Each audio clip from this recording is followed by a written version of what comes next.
Hello, I'm Laeeq. Welcome to Research Exchange.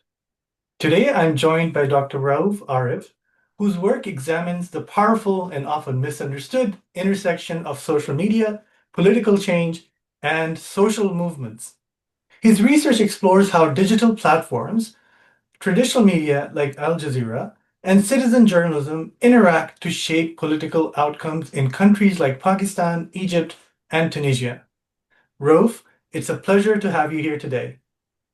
Thank you very much, Dr. Khan. I'm so excited and thrilled to be on your program and discussing my research and my findings and what it means for our community, particularly our academic The community. pleasure So is I thank mine. you again. Thank you. Let's begin with your intellectual journey. And I'll start by asking what initially drew you to the study of social media and social movements in areas that we just outlined. Right, Dr. Khan, this is a foundational or fundamental question that nobody has ever asked me. What triggered me to study this phenomena? So I want to give you a quick kind of like context. What happened when I was a grad student back at University of Iowa?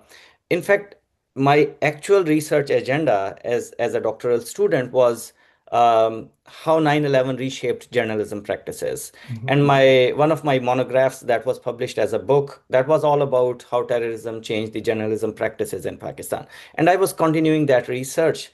And one night in my office, while I was sitting and working on one of my research papers, I came across an image of a young man who doused himself with gasoline, set himself alight in Tunisia, in Sidi Bouzid city, and he like that image of that burning man that went viral on social media. I looked closely while this guy is being burned. He has some sort of like, his eyes were telling a story. The more I looked into that image, the more I was triggered. So that gave me kind of like, a curiosity. I wanted to know what happened. Mhm. So the more I started learning, the more I started realizing. First, like, of course, that guy committed suicide because of the injustices in the society. But in fact, like, there was deep rooted problem. There was deep rooted issues. And then I found out he was not the only person who unfortunately died because of that reasons. In fact, like, there had been several other examples, but nobody paid attention to. And then I started realizing it was because of social media that his image went viral.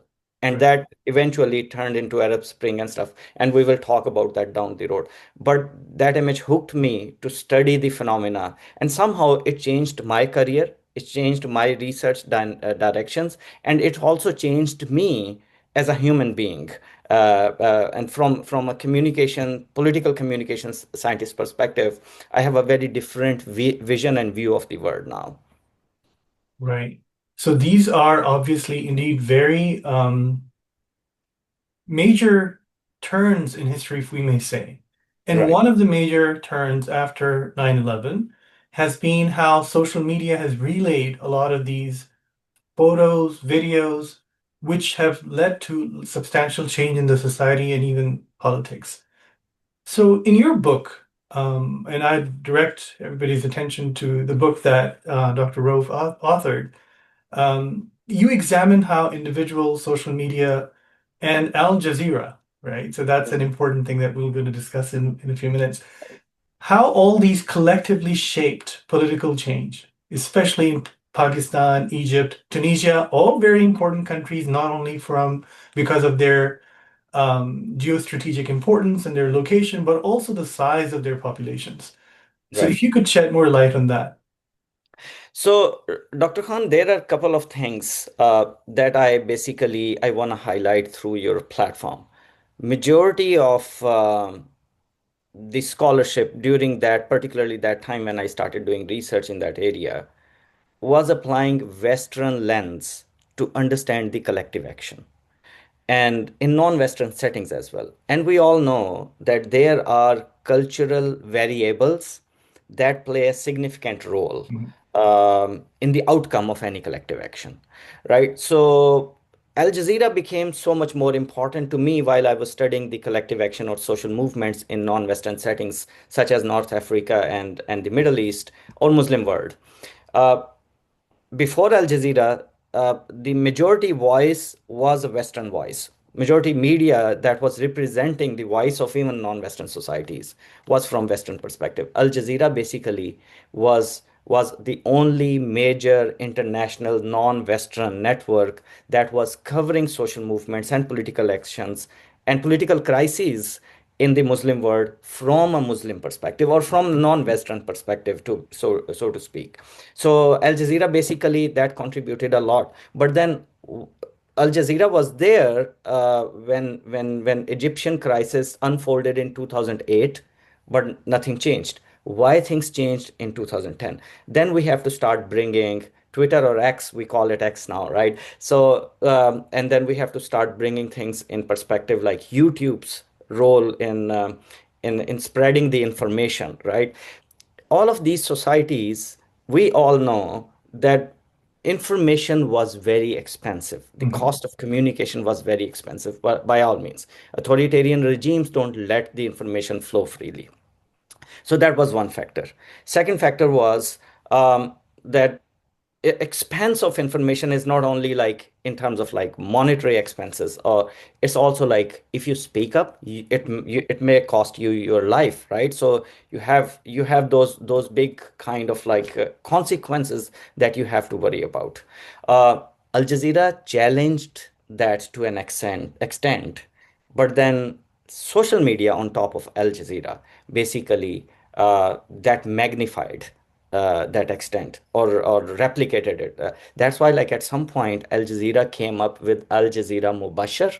That Mhm. was basically Al Jazeera used YouTube as a platform to even promote its programs, and Right. that was such a big success for Al Jazeera to spread the message, spread Mhm. the narrative to those communities who were deprived from information and communication freely. So all of these factors basically they were the kind of like formula of change in those societies. Exactly. And in your book, you refer to so how this Facebook revolution, as it was referred to as, or the Arab Spring, um, that there are certain counter narratives to that. And as you rightly mentioned, the amalgamation of mainstream traditional media and social media combined with that really challenged a lot of those narratives, right? And I'll move on, building on that. So we often talk about how digital activism or social media activism, as we refer to it today, functions the same everywhere, right? So it is commonly assumed that it functions the same everywhere. How do digital social movements differ across cultures? Because we are talking about millions of people in these three countries.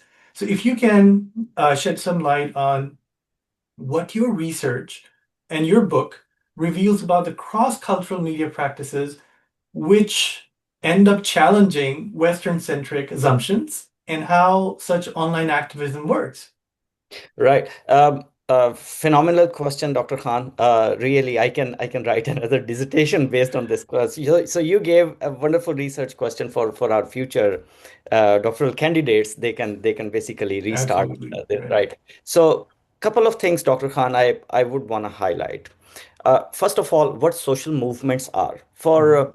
for an average person's perspective, all the social movements that we talk about, if I just like step back from being an academic and simplify through your platform for your audiences, basically social movements are collective actions. There have been collective actions throughout the history, even like collective actions in terms of like even when our prophets spread the narrative or like gave the message, there was a collective action and there was a reaction to that Mhm. collective action. So we have a long history of collective actions.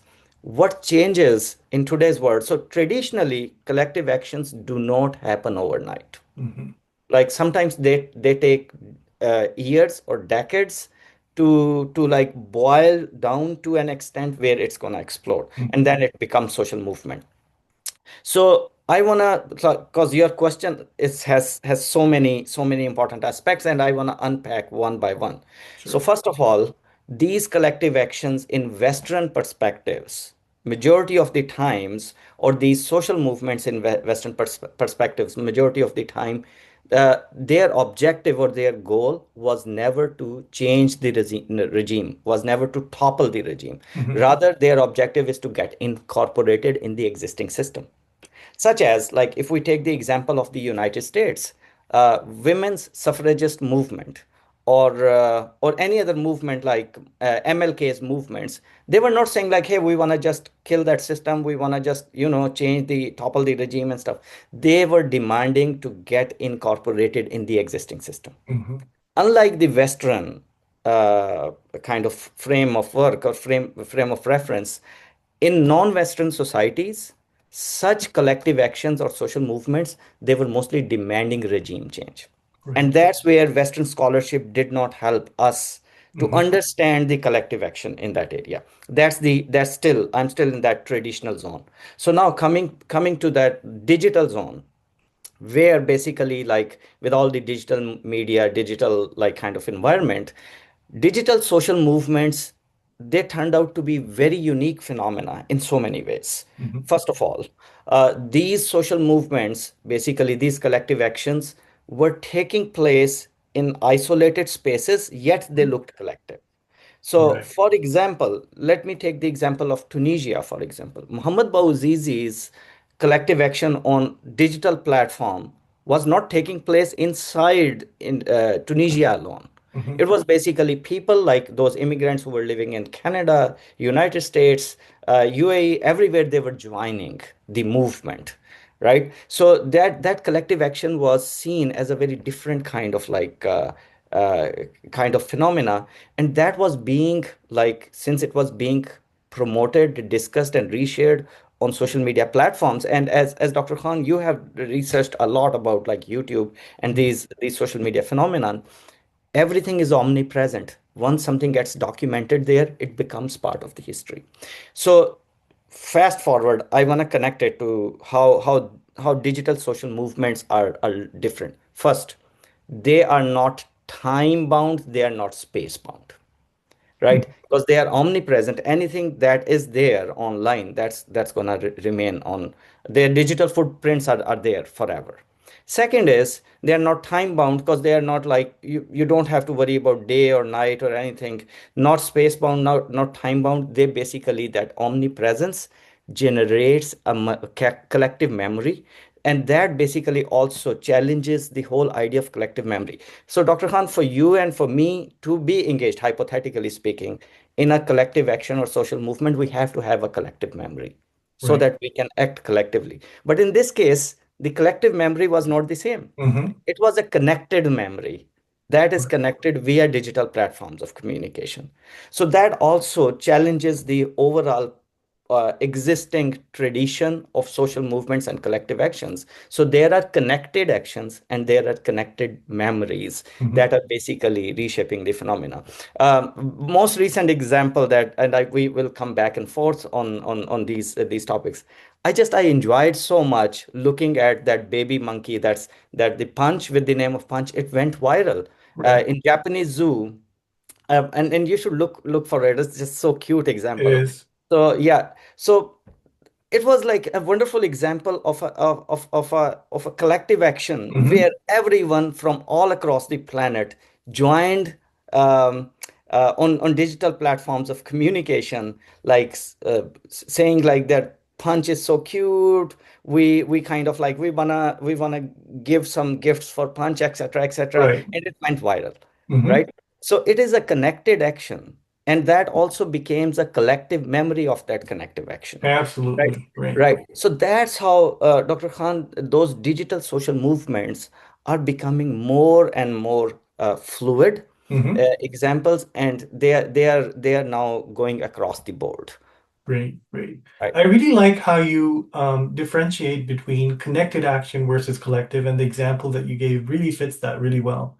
So I'm going to ask you a very direct question, Right. because I'm sure a lot of our audiences are interested in knowing whether social media. So were we sold? Let me put it this way: were we sold a kind of technological myth a decade later from the Arab Spring? Does social media actually deliver meaningful change of any sort, and especially political change? What's the honest verdict? What would you say? can social media help us accomplish that, or yes or no? I know it's a Right. complex answer, but So, Dr. Khan, I would say yes and no. I would mhm, take out the or because the context matters in right. these situations.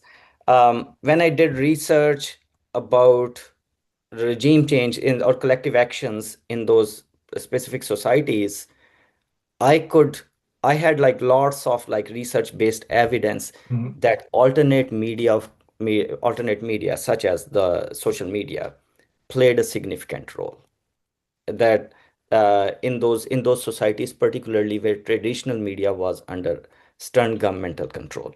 okay. So that basically that was never a myth. It was like because for example, Dr. Khan, like one of those I proposed a model of a new model of collective action in which I talk about couple of components of Hmm. collective action. So for example, societies such as Egypt, Tunisia, Pakistan, or any authoritarian regime society where traditional media is not free, Hmm. uh, the introduction of internet helped us having the low cost of information, Right. and that low cost of information resulted into the expansion of public domain where like many people could join, Hmm. and that expansion of public domain basically helped other people to think and feel, hey, it's not only me who has a certain grievance in my heart, rather other people think like me. Hmm. So, like that creates an expansion of not only public domain, but a kind of like formation of collective we. Earlier, it was just me who was thinking in a certain way, but now it's us who are thinking in a certain way. True. And that formation of collective we basically does what? It amplifies the grievance. If I'm keeping my grievance in my heart and no media is there to express share my grievance to rest of the citizens or populations, then it dies down with me. True. But if it gets amplified, then that's where like people start getting encouraged. Yes, it's many of us who think like that, and that generates a collective action, right? So that basically that was the role of social media in certain societies. Now I really wanna, I really wanna connect to it. Like that was the answer, yes Hmm. part of Yes. it. Okay. Now, the no part of it, it becomes like a little bit more scary and interesting Hmm. Hmm. because while human beings, while ordinary citizens in a society, they were learning that they have an alternative platform to express their grievances and bring about change in the society. At the same time, authoritarian regimes were also learning the same thing. Hey, Hmm. there is a wonderful sword, a tool that we can use to further suppress those societies and masses, right? So it's basically that like it took them a while. It took those people in power, corridors of power, to understand, yes, this tool cannot be left unattended. Hmm. We have to exploit the tool the same way it was used against us. True. So that starts to become like little bit of a struggle. Now, the third thing, I understand your perspective that was it a myth or no, because there are things that we now started to understand that regardless of which social media we are talking about, it may belong to Meta or it may belong to X or any other platform. They're based on algorithms and only few companies are basically controlling them. True. And that's where that when I said like it depends upon where this is being used and how much it is being allowed to use. The algorithmic manipulation is a big challenge, and True. that scares me to death from a researcher standpoint. What if we can manipulate different collective actions for different where we have a set goal to so manipulation of those collective action, that's where like I think starts to become like challenging. But it is Yes. a tool. It is a very powerful tool. Absolutely, Dr. Rove, you answered it so comprehensively, and I completely agree. It's a very dynamic, it's a very complex system which is playing out in the sense that we have not one or two, but more than that, maybe three at least stakeholders that we can see. So it's the audiences, it's the platforms, which have, the control for algorithms, which we do not have much say in. And then, of course, we've got the authorities and the governments, which have learned to, well, I wouldn't say they can control it much, but they have learned to deal with this and more effectively from the time of the Arab Spring in what we see in 2026 today. So right? that could also be a question related to the design of social media platforms and how much democratic communication or engagement they are encouraging or making possible, because there needs to be, and there are calls for greater transparency from the research community and even the media, that there should be more transparency around that, of course, and that's something that remains to be seen as we move forward. Let's move on to another dimension of this debate. What's the biggest misconception here, or the biggest lie, if I may say, that we tell ourselves about online activism or social media activism? Is there a gap between what people believe digital movements accomplish? So one is like the regime change aspect of that, and what our research actually tells us what happens on ground. Because I think there might be a middle ground if we're not able to change the whole society for the better. At least there is some change going on. True. So what do you discuss, especially in your book, and what does research tell us about that change? Right. So, Dr. Khan, this question can be addressed in two different ways. One is um, one of the like seminal scholar Mhm, um, in social media studies, Sidney Taru. He talks about um, in any society, particularly in any society where information is not moving freely, in any society when there is a resistance or where there is a collective action challenge to a regime, regardless of like what regime that is, that regime has only two choices. Either to go tougher mhm, on the existing freedoms or to give up mhm, and then let the other people win. So but his theory believes that it will never be the same. It will always it's either gonna get very difficult for those freedoms to exist, mhm, uh, or like it's very difficult for the regime to have the same level of power. So applying his logic to social media and the digital media, I think whenever such collective actions start happening on mhm. digital platforms of communication. Now, the myth part of it, it will change everything. It does Right. not, right? In reality, like some things change. There is some, so like, for example, people's perception is like a collective action will change everything in a Mhm, revolutionary way, in a dramatic way.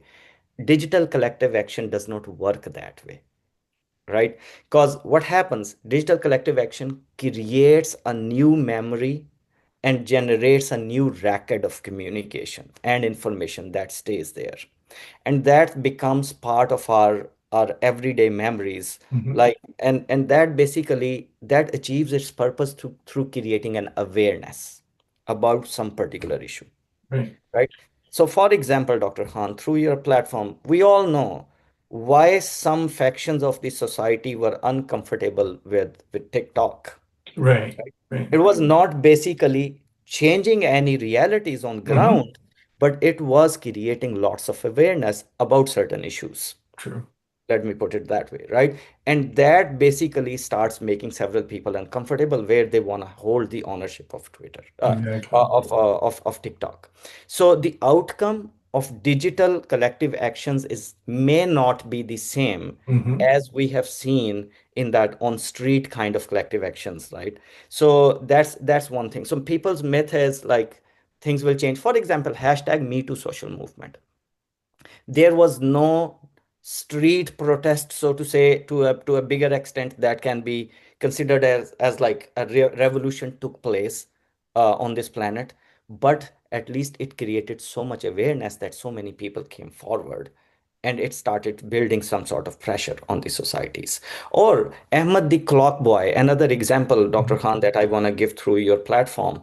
Um, that young kid in Dallas who went to school and Hmm. invented a clock. Right. And during, I think that was President Barack Obama's presidency, and the teacher, just because of his identity, he or she, I don't remember like their gender, but that teacher basically thought it's a kind of like, some terrorism device or something, just because Ahmad, that kid, was an immigrant kid. So How that became unfortunate. hash Hmm. yes, Hmm. that became hashtag Ahmad Clock Boy. And overnight, that digital phenomena became a big collective action, a big social movement. Not a one person came on street, but the entire social movement became collective action, became so powerful on all these digital platforms of communication that uh, uh, that it was noticed everywhere. Google offered Ahmed a visit to their headquarters. Right. President Barack Obama invited Ahmed Hmm. to the White House, and then eventually Qatar Foundation, or government of Qatar, they also offered him scholarship, and he decided to pursue his True. science education there. So the change was different, the Hmm. outcome is different, but it also, like, Ahmed left a memory for all of us True. on digital platforms of communication. So then that's why I said, like, it's a unique phenomena, and that's Hmm. why, Dr. Khan, in my book, I promoted the idea of flash social movements, just like Hmm. flash floods. Flash social movements are digital technologies dependent. They should not be looked at the same way as we look at those physical or street social movements or Hmm. collective actions. True, true. Fascinating stuff. You actually provide the foundation, if I can sum it up and conclude it here, the foundation for real change, or what we would refer to as a revolutionary change, hinges on or depends on some very basic, simple things.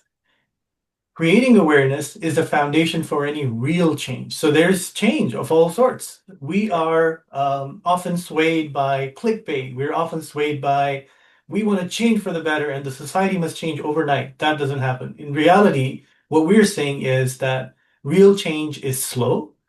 It Right. takes time. It takes people time to absorb. But the first thing, the first foundational element in that change is awareness. And that's what social media affords, despite all the algorithmic challenges, all the limitations we have. When some content carries weight and when it is delivered in the right way at the right time, it has the potential to make a change. But the real ingredient is that we speak up and say what needs to be said. Thank you so much, Dr. Rauf. This has been a deeply important conversation. Thank you for helping us move beyond simplistic notions of change, simplistic narratives, and move towards a more nuanced understanding of how media, technology, and political change truly interact and intersect. And for that, I would encourage our viewers to read Dr. Rauf's wonderful book. It is thought-provoking. It is what actually can help us think about change in a meaningful manner. And that change is obviously not applicable in the political realm. That change is applicable in every field where human beings are impacted. So for those watching, I leave links to Dr. Rowe's profile and his work in the description. If you are a researcher, a student, or simply curious about how online communities really function, it's really worth well exploring. Dr. Rove, thank you again for your time and insights. I appreciate your time and being here on my show today. Thank you very much, Dr. Khan, for the opportunity. I really enjoyed this conversation, and I wish you the very best on your amazing platform. I follow your platform, and this is one of the best opportunities for me to learn from your platform Thank about you. all the Thank you research. so much. Your kind word mean a lot. So I'm sure you found this valuable. Subscribe and share it with someone who would appreciate it. As always, stay curious, stay connected, keep asking questions, and see you next time. Thank you.